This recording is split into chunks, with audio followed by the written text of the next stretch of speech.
of a long entrance.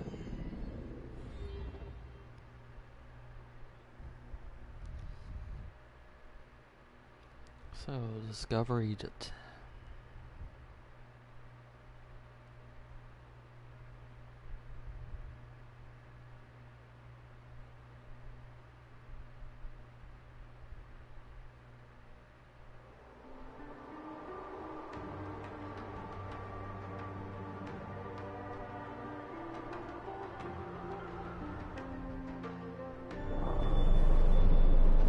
Welcome to Discovery Tour by Assassin's Creed: Ancient Egypt.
Welcome to Alexandria, planning of the city.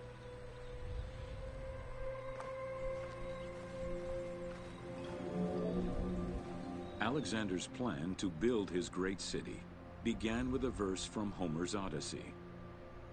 There is, in front of Egypt, in the sea with many swells, an island called Pharos. Guided by these clues, Alexander the Great founded his future city at the western end of the Nile Delta.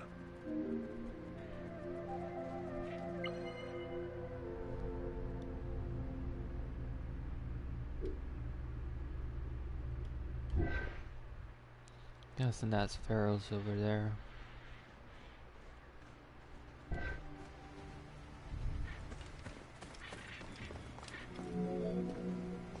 Though Alexander considered this location ideal for his great city, it presented considerable challenges. Too difficult to access during storms, the surrounding swamps threatened disease, and the limestone soil prevented the growth of healthy crops. However, due to the influence of his mentor Aristotle, Alexander the Great recognized that the true value was its strategic emplacement. Alexander knew that in controlling Pelusium to the east, Memphis to the south, and his crowning glory Alexandria to the west, he would create a triangular stronghold, allowing him to control the entire delta while giving him access to the Mediterranean.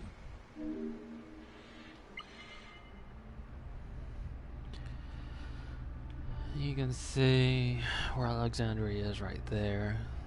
The delta that stretches all the way across.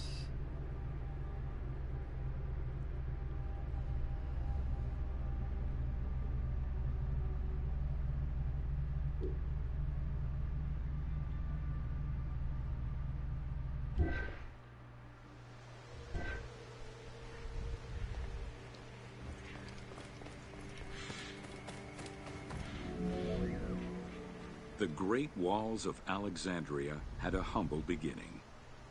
Lacking chalk to outline the future city's foundations, architects were forced to use flour instead.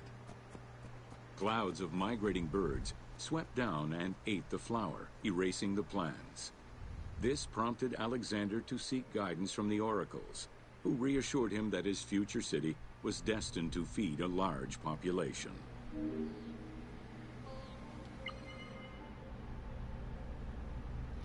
Accompanied by very nice art.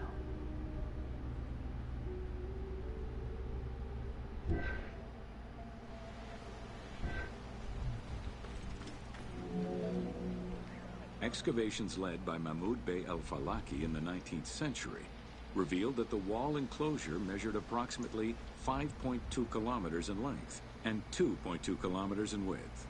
It was roughly 9 meters in height.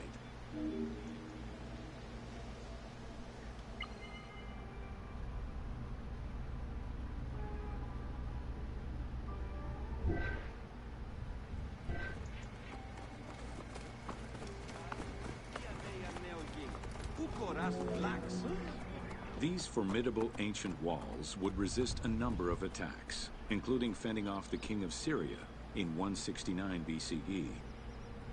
It wasn't until 295 CE that they eventually fell to Roman Emperor Diocletian, and this only after 8 months of relentless assault.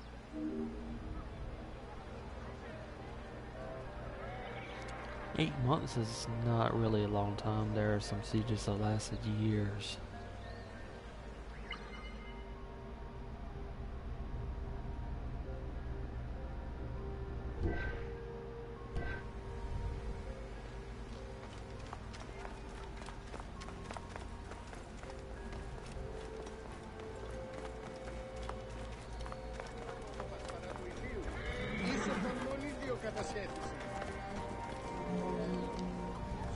Alexandria's principal architect, Dinocrates, chose a Hippodamian grid plan.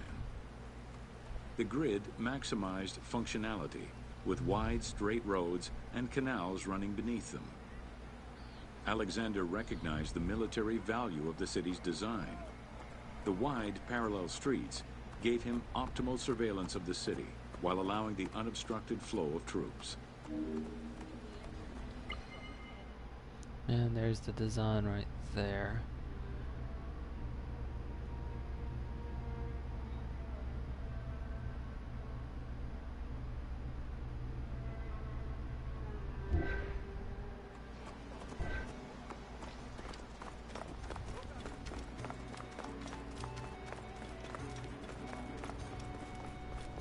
You can see the unobstructed view right up ahead. A central corridor ran from the Mediterranean's north port down to Lake Mareotis to the south. This thoroughfare acted as an unobstructed link for commercial trade and travel between the two ports. Many of the streets were bordered with grand buildings and parks, including Canopic Street, with its impressive gate bordering the eastern end.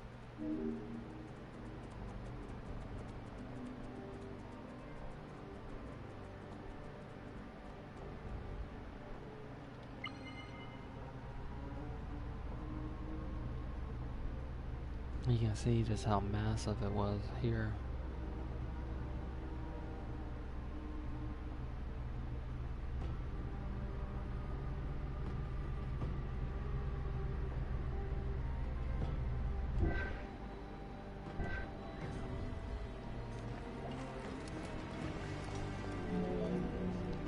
Alexandria was most likely built upon an already existing Egyptian village.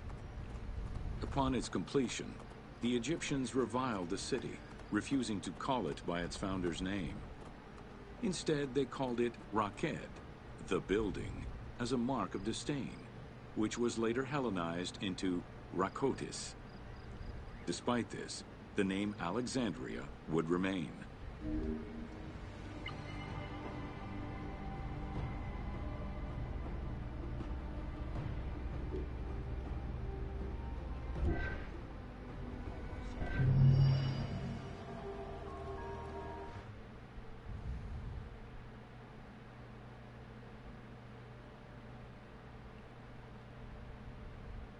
Open in the pause menu. A new tour. Oh, there's a lot in Alexandria.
Welcome to the Greek Pharaohs.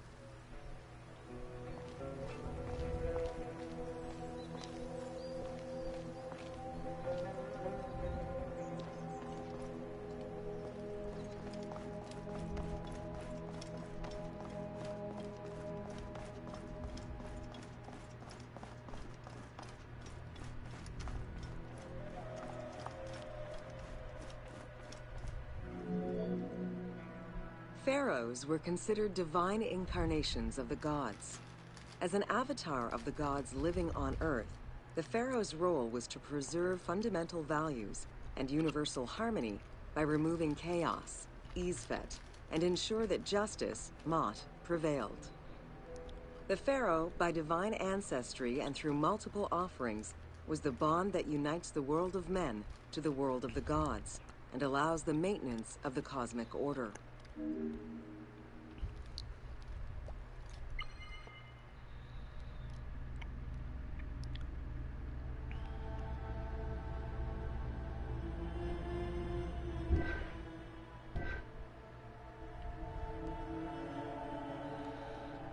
They went into a lot of detail with these statues.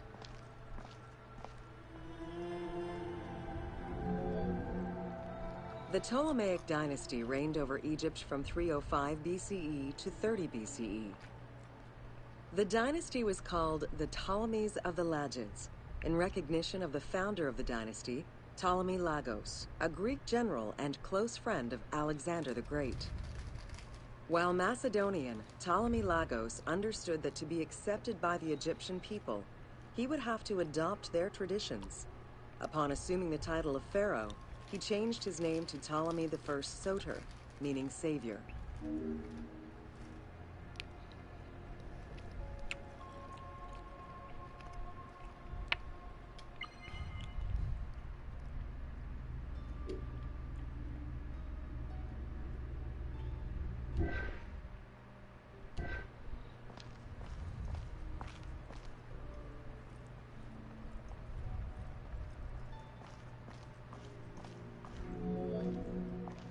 Born in 356 BCE, Alexander the Great went through a hasty education in the affairs of the kingdom before integrating into the Macedonian army, where he quickly rose through the ranks. After his father's assassination in 336 BCE, which some believed was orchestrated by Alexander himself, he became king of Macedonia. Ruler of a unified kingdom and leader of a large army, Alexander set his sights on conquest. Eager to reclaim the Greek cities of Asia Minor, he took on the Persian forces, earning victory after victory.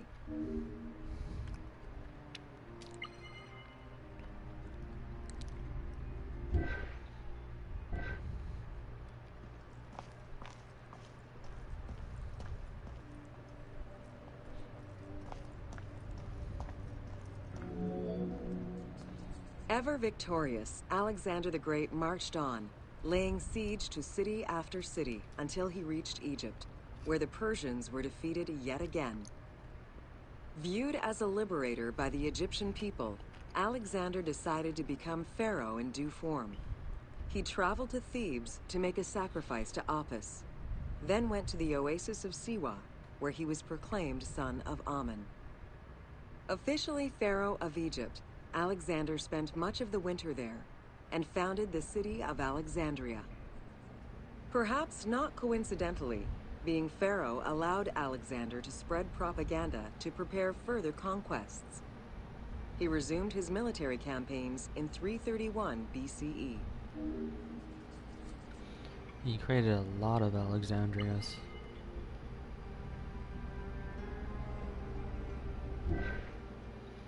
Egypt was not the only place.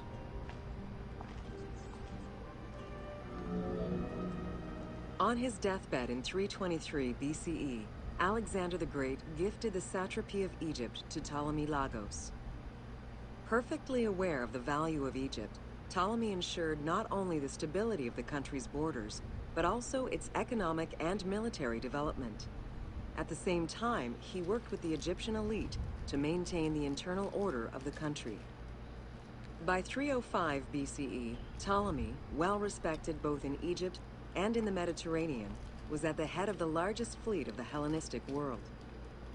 Ptolemy officially took the title of Pharaoh of Egypt in January 304 BCE, on the anniversary of Alexander the Great's death.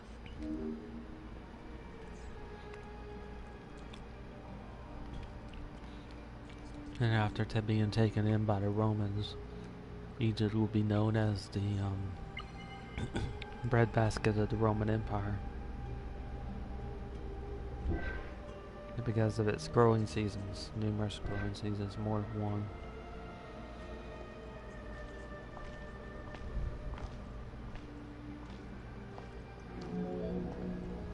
Alexander died in Babylon in 323 BCE. His remains were placed first in a solid gold sarcophagus, and then within another. The casket was carried in an ornate custom wagon, gilded and set with precious stones, and pulled by 64 mules crowned with gold. The funeral procession was diverted to a grandiose temple in Alexandria, built in the conqueror's honor under the orders of Ptolemy I.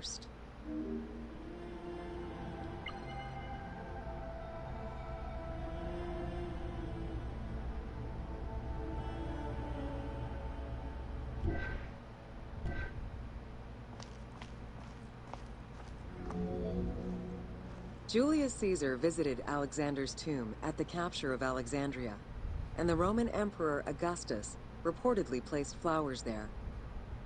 However, though many powerful leaders claim to have visited it, the tomb's location has gone missing from history. Some accounts do state that the golden coffin was replaced by a glass sarcophagus, probably by Ptolemy X. It is also implied that Cleopatra may have plundered the tomb in a time of financial crisis.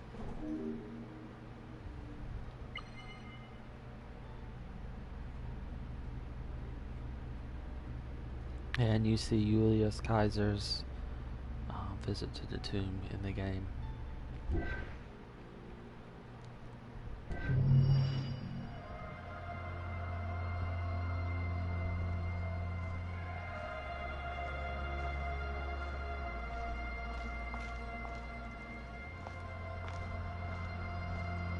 This showing the glass one that supposedly replaced it.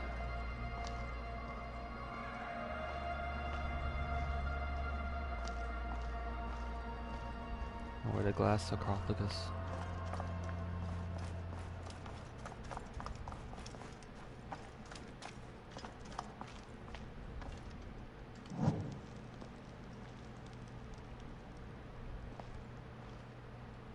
I wonder if she'll light it.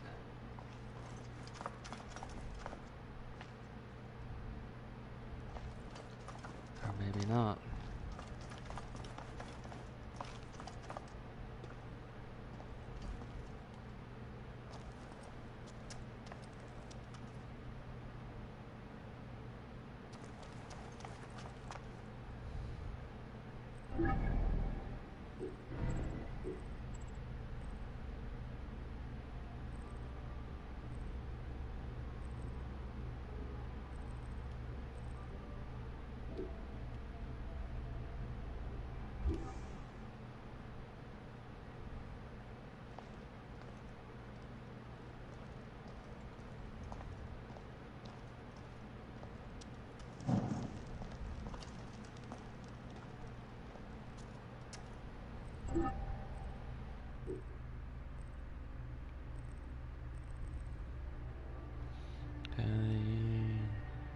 Switch to Cleopatra then and do the next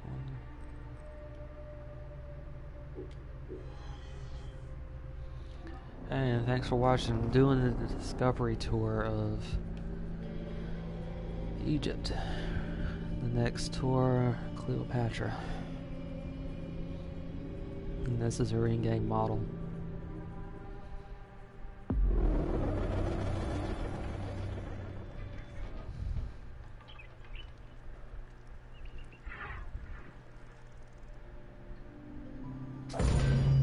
Welcome to Cleopatra, Queen of Egypt.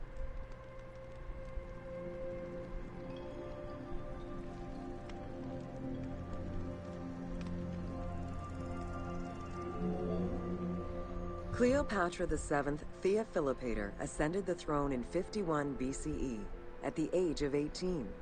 Though her early attempts to maintain power were often challenged, she eventually prevailed and became the sole ruler of Egypt. According to Plutarch, she was the only Ptolemaic pharaoh to speak the Egyptian language. Her great political mind allowed her to make the alliances necessary to maintain the independence of Egypt while Rome was becoming a Mediterranean empire. That being her alliance with first Julius Caesar and then Mark Antony. After Julius Caesar was executed. Or rather, assassinated.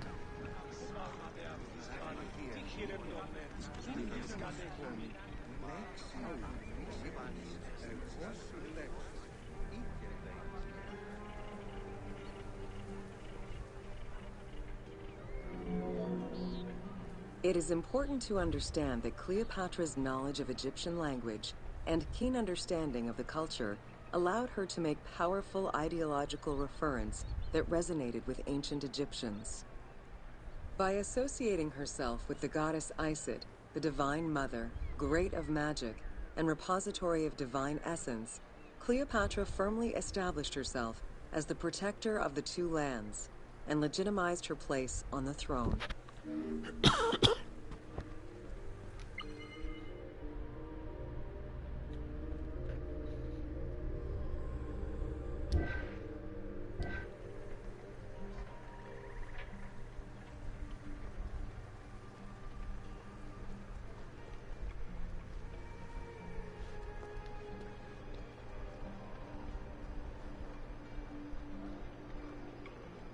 It's amazing with these little cobblestones how much detail there is. Imagine in the next generations just how much detail there will be.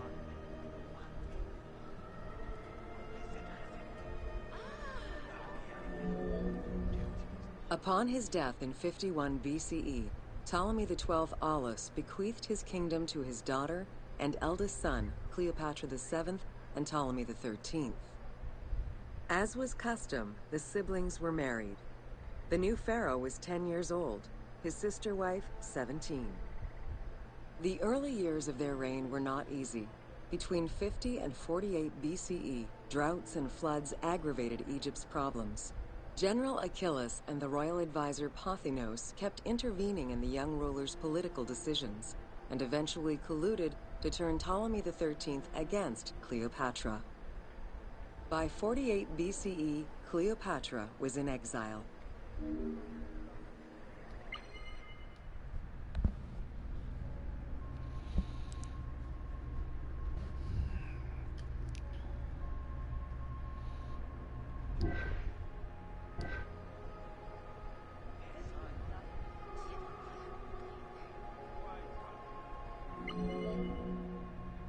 During Cleopatra's exile, the Roman Empire was not without its own internal conflict. Caesar and Pompey were at war with one another, and after his defeat in 48 BCE, Pompey fled to Alexandria in the hope of finding refuge. This turned out to be an unwise decision. Listening to his advisors, Ptolemy XIII elected to have Pompey assassinated, his head kept as a gift, in the hopes of acquiring Caesar's favor. This gambit backfired. Instead of earning approval, the murder of a Roman greatly angered Caesar. Yeah, they completely misread the Romans when they thought that assassinating Pompey, and some of the stories have him beheading him and then presenting the entire head to him. They really didn't understand the Romans at all. To a degree, they understood the Greeks, but the Romans were completely different to them, and that really led to Ptolemy's downfall more than anything.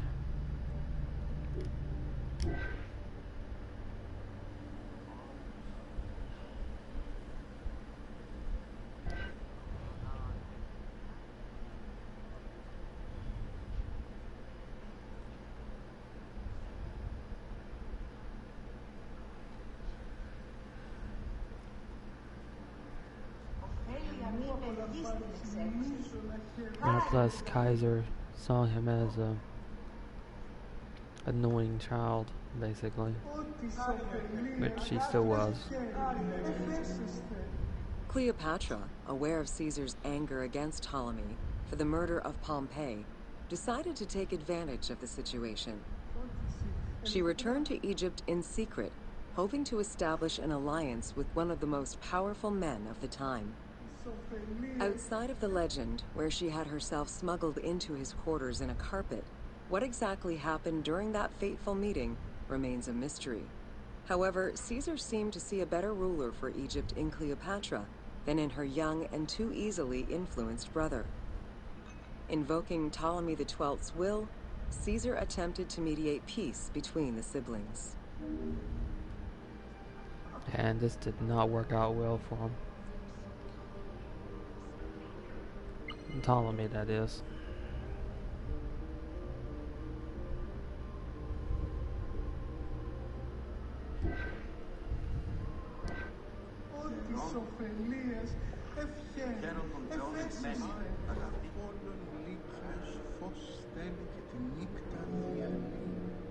Ptolemy XIII was enraged by the turn of events, and his advisors were none too happy to see Cleopatra return.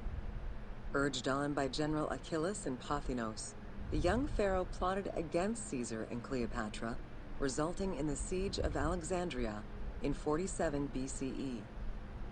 It was in March 47 BCE that Caesar defeated Ptolemy XIII's forces. The young pharaoh drowned in the Nile after having fled the battlefield. With her opponents dead or powerless, Cleopatra married her other much younger brother, Ptolemy XIV, and finally claimed the throne of Egypt for good. The end of the Alexandrian War also cemented the romantic and political alliance between Cleopatra and Caesar.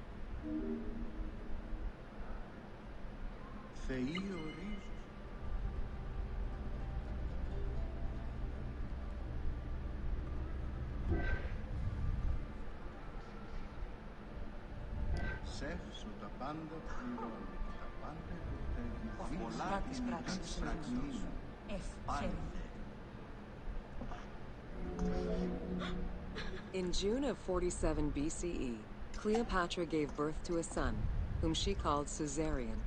Caesar did not accept the boy as his heir, choosing instead his nephew Octavian. Nonetheless, on his return to Rome, Caesar invited the queen and her brother husband to stay in the city. Her presence still drew much disapproval from the Senate.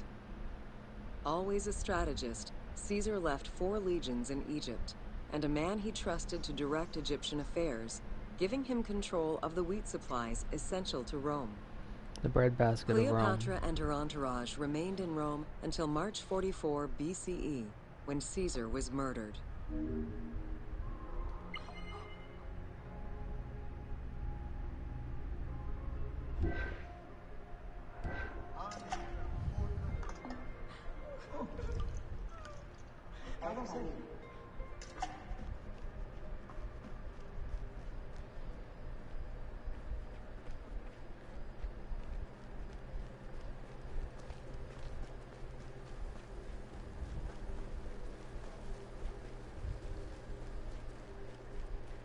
I really hope they do this for the Greek one they're coming out with soon.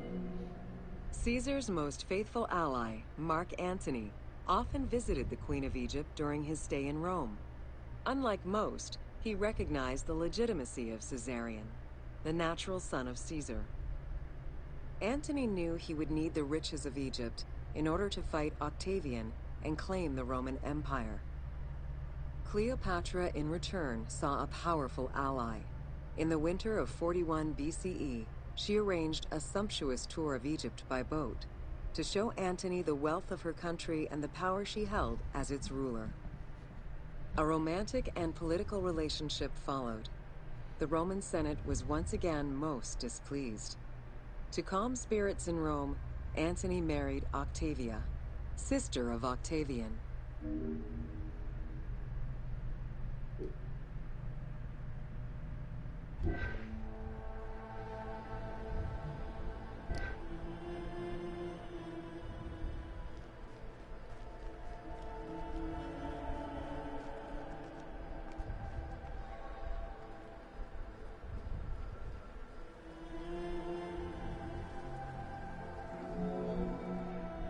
Despite his marriage to Octavia, Antony remained Cleopatra's lover, and she gave birth to their children.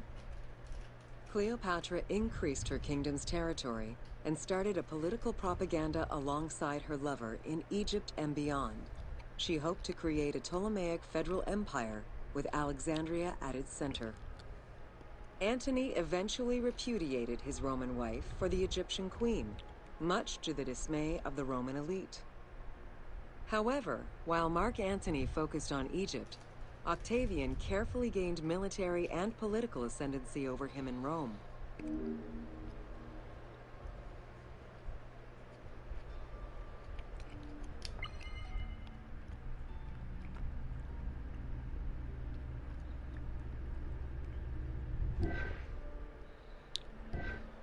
And the result of that would be the first true Roman emperor.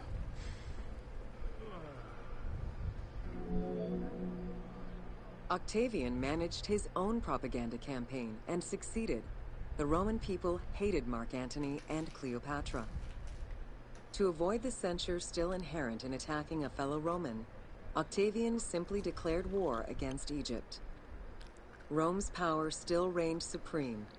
The powerful Egyptian fleet, led by Cleopatra as well as Mark Antony's forces, were defeated in 31 BCE in Actium.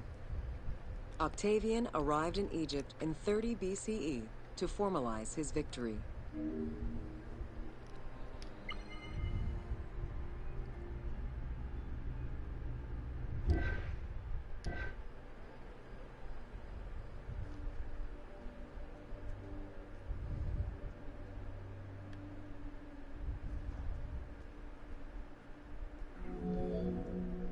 The following events remain difficult to confirm due to the many versions and legends around them.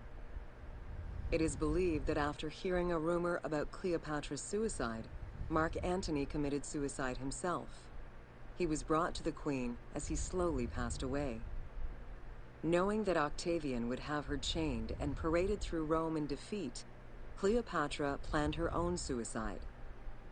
She most likely killed herself with arsenic, though admittedly, the version where she uses an asp to deliver a fatal bite may be considered more dramatic. What happened to the body of Cleopatra is still a mystery. And in the Assassin's Creed, the canon version of it, she's assassinated.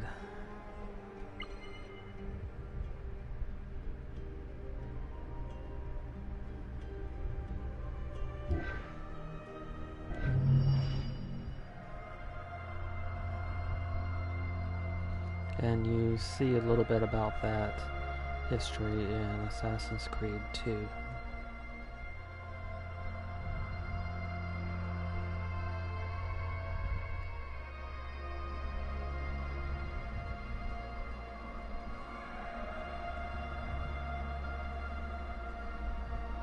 It's one of those situations where you rule or you die when you're playing with those kind of high stakes.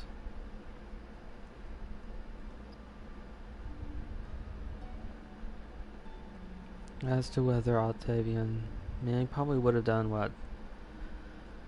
He paraded her around, and then probably, given the dislike of Cleopatra by the Romans, either had her executed or kept on display as a prisoner. Either one would have benefited him. Keeping her on display would have shown his more benevolent side, I suppose, and worse side to a degree as well. And execution would basically have been, I guess you could say, the end of the war declaration of it. And neither one good for Cleopatra, so she chose death on her own terms.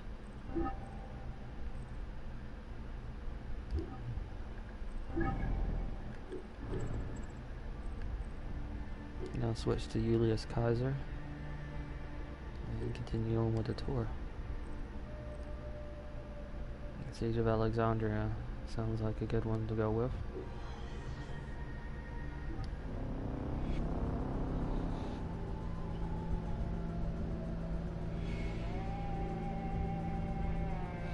If you note, my pronunciation of Julius Caesar is different than the game's, notably because in Latin there's Julius Caesar's name was not pronounced the same way as it most people come to see it pronounced.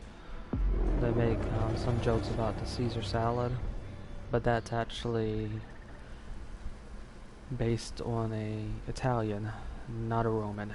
An Italian much later who actually invented the Caesar salad, and it's called Caesar salad for that Italian, whereas if it were for Julius Caesar it would be the Kaiser salad, this being a hard K rather than a soft C for his last name. For the other one, many of the interpretations of names, for example, Julius's name, spelled now with a J, was originally a Y.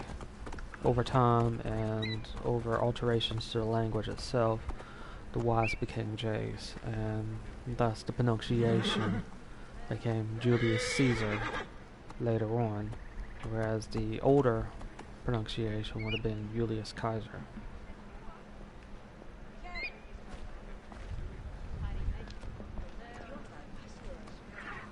And you also see it in German as well. The German word Kaiser comes from Latin, and Julius Caesar's name is basically a direct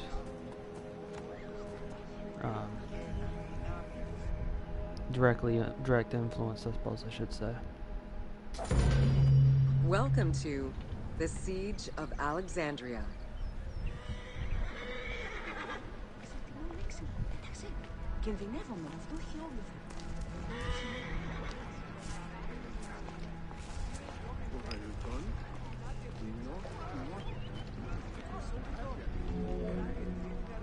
Among the collection of writings attributed to Julius Caesar are his descriptions of the Siege of Alexandria, the Gallic Wars, and the commentaries on the Civil War.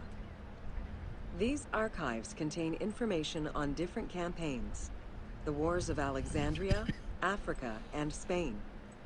Each of them recounts Caesar's military activity from 58 BCE to 45 BCE. Though Caesar's documents remain a main source of information, it's important to note that the perspective is limited. It is necessary for other historical documents to be taken into consideration to provide a better understanding of events.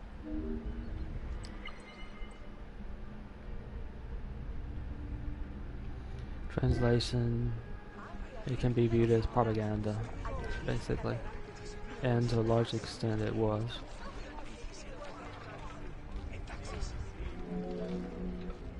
The Siege of Alexandria closely relays the events of the Civil War that led up to the event and describes how Caesar was besieged in the palace of the Ptolemies. Other ancient authors have left equally valuable and sometimes contradictory information.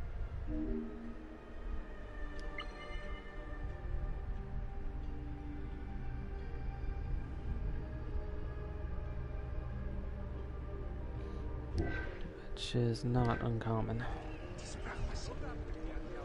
For example, the Battle of the 300 has many different versions of just how many troops there were, what areas of Greece sent their troops, and in the events leading up to the Siege of Alexandria, Cleopatra VII and her brother were fighting over control of Egypt. Young King Ptolemy XIII's regent, Pothinus, had firm control over the young pharaoh, and an outmaneuvered Cleopatra soon went into hiding. This set the stage for Pompey's arrival in Alexandria. Having lost his battle against Caesar in 48 BCE, the Roman general turned to his allies, the Egyptians, for safe harbor. But on the advice of Pothinus, Ptolemy XIII had Pompey assassinated in the hopes of earning Caesar's favor. This would turn out to be a most unfortunate decision.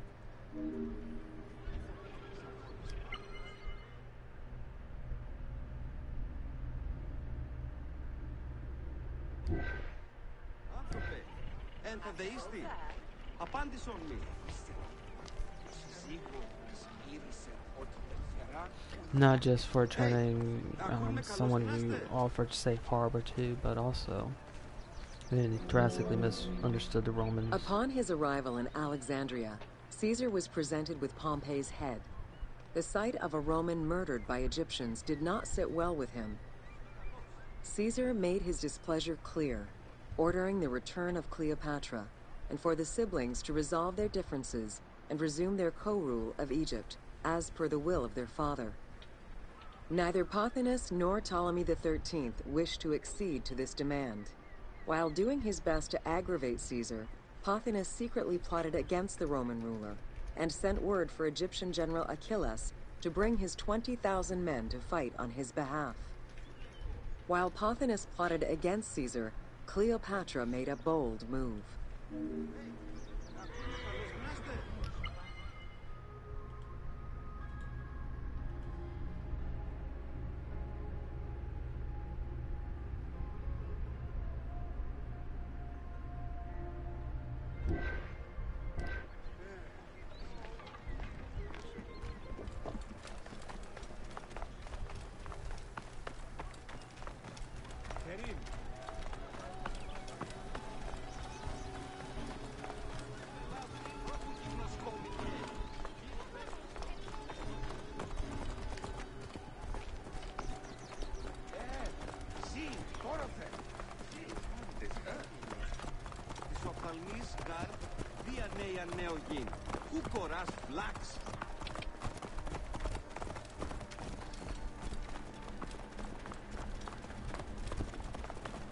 Πότε διδάσκεις έλα, είπα πρώην και χτες.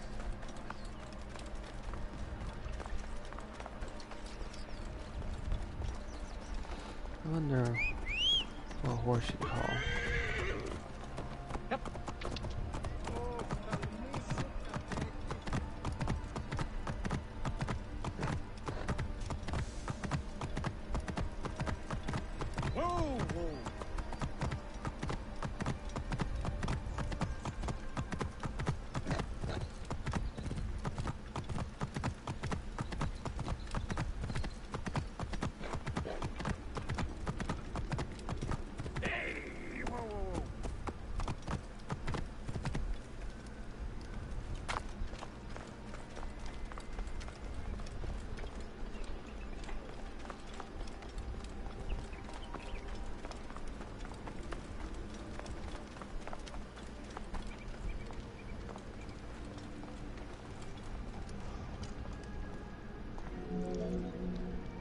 There are various descriptions of the encounter between Caesar and Cleopatra.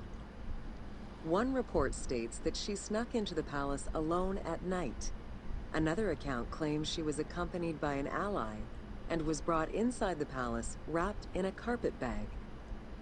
Though exactly what happened at this fateful meeting is up for debate, what is known is that Cleopatra met with Caesar and earned his approval. Pothinus and Ptolemy XIII were most vexed with this turn of events.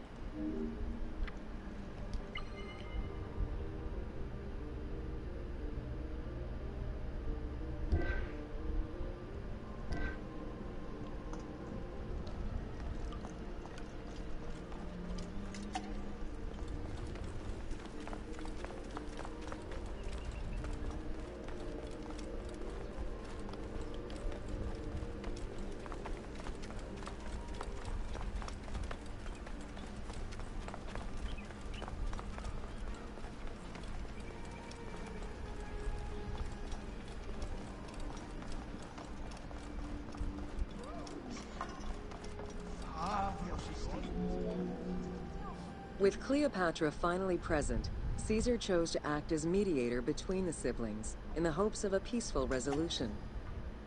It did not take long for things to sour. During a banquet given to celebrate the reconciliation, there was an assassination attempt on Caesar. It was the Roman leader's own barber who thwarted the attack. Once it was revealed that the king's regent, Pothinus, had ordered the attack, then placed the young king under guard.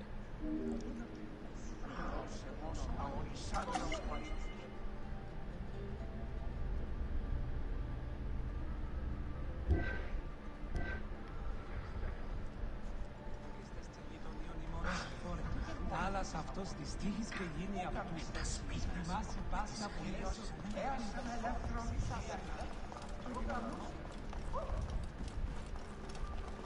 Which really goes to show how Ptolemy was really controlled by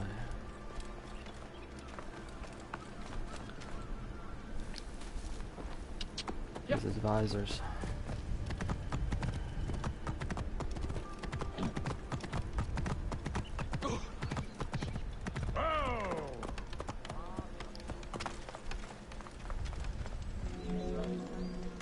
Caught within the palace with roughly 4,000 troops, and with the knowledge that the arrival of enemy forces was imminent, Caesar sent for help from Syria, Rhodes, and Cilicia. He ordered his men to dig a ditch around the palace and build a wall leading to the harbor. This would ensure Caesar's access to the sea. When Egyptian General Achilles arrived in the city with 20,000 men, the battle for Alexandria began.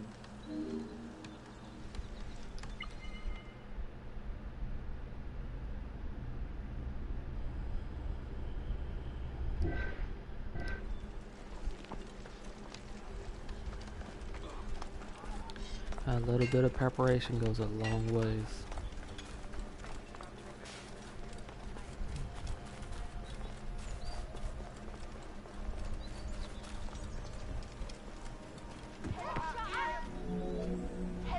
With so few men at his disposal, Caesar could not risk a battle just yet.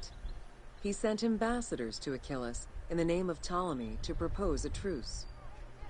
Knowing that the orders did not come from the young king, and angered by the pharaoh's imprisonment, Achilles had the messengers assassinated. With Caesar confined within the palace, Achilles positioned his troops around the city. Skirmishes broke out throughout the streets of Alexandria and went on for several days and nights. Though they were outnumbered, Caesar's men were able to hold the enemy back.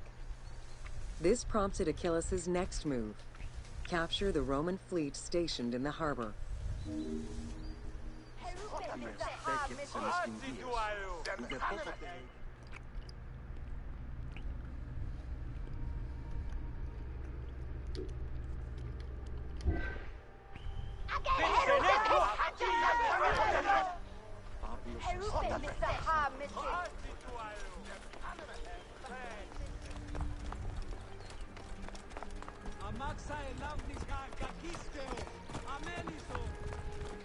And you play through that during the main game.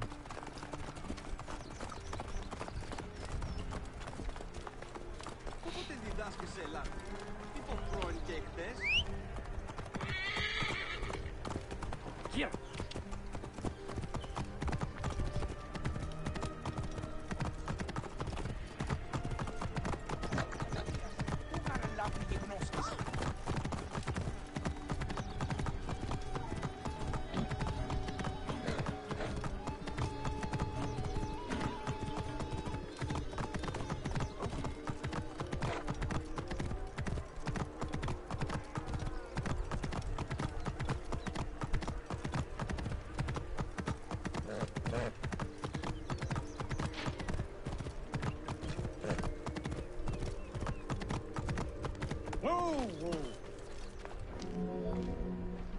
Although the palace offered protection, losing the port meant the end of help and supplies.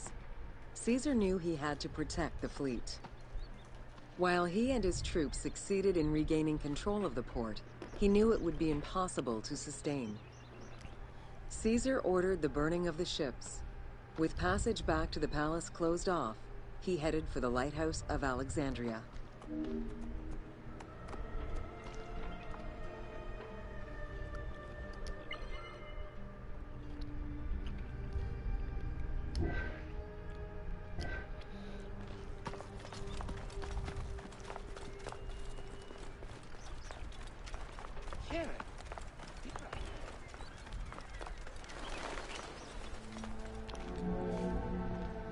Fighting their way through the Egyptian troops, Caesar and his men eventually reached Pharos Island. There, they took refuge within the lighthouse. With easy access to the open sea, Caesar was able to send messages to his allies requesting reinforcements and more supplies. The island fort also allowed him to control access to the harbor by relying on the chains used by the Egyptians to control ship traffic to and from Alexandria's docks.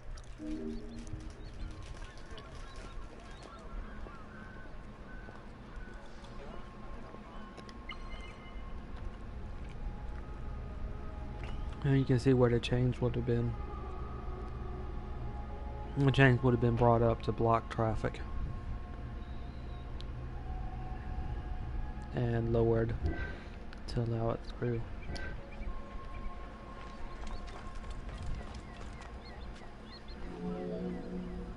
The exact chronology of events during the war in Alexandria remain imprecise. Conflicting accounts raise questions as to when, and even if, the Great Library of Alexandria was burned down at all. One account states that during the fighting, docks and warehouses were burned, and this was the fire that spread to the library. In another account, when Achilles cut off the harbor, Caesar had to leave the safety of the palace to defend his ships. As the enemies battled across the port, their arsenals set ships ablaze, and this destruction spread to the library.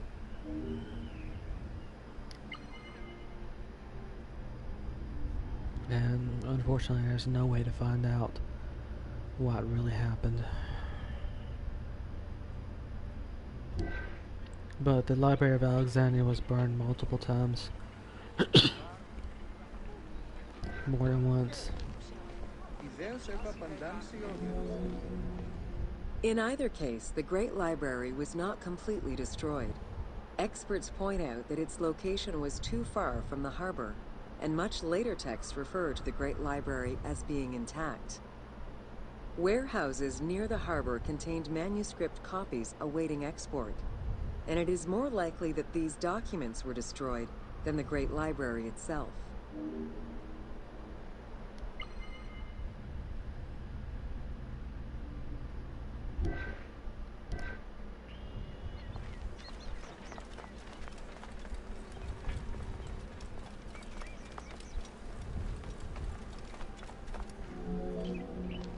The destruction of the Great Library may have been due to a number of fires over the ages. Its end was probably closer to the 4th century CE, when the Christian Emperor Theodosius I ordered the closure of all pagan temples. While some documents survived after being moved away, it remains unclear just what knowledge may have been lost. And that was what I was referring to with multiple fires over the years. Multiple destruction over the years.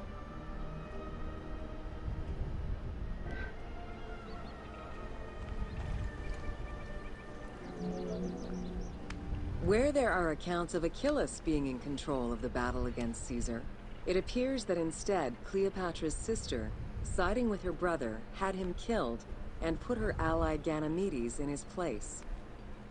Ganymedes proved a valuable tactician for the Egyptian side.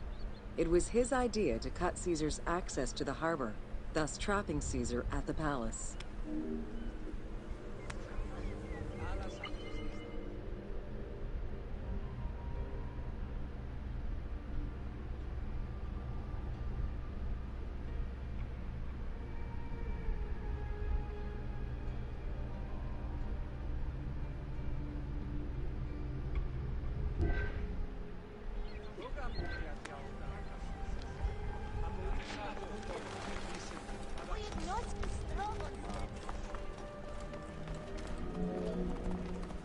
During the time of Ptolemy I, canals had been dug throughout Alexandria to provide fresh water. Ganymedes had his men take control of these canals. After isolating their own water supply, he had his men pour salt water into the canals and cisterns that led to Caesar's camp.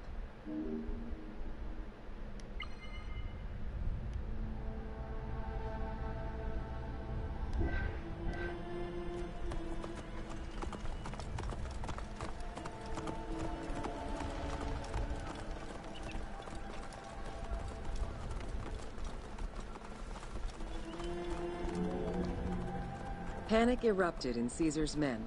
They wouldn't last long without fresh water. Recognizing that the porous limestone could help them, Caesar and his men dug wells to restore their water supply. Days later, the 37th Legion, comprised of Pompey's soldiers, arrived by ship. Unable to come ashore due to the winds, Caesar risked going out to meet them on the peninsula, Cape Chersonese. When the enemy learned Caesar's location, they rushed to intercept. Despite an obvious advantage for the Alexandrians, Caesar, with a Rhodian ship full of skillful sailors, emerged victorious. And just think how things could have gone differently. But for one chance.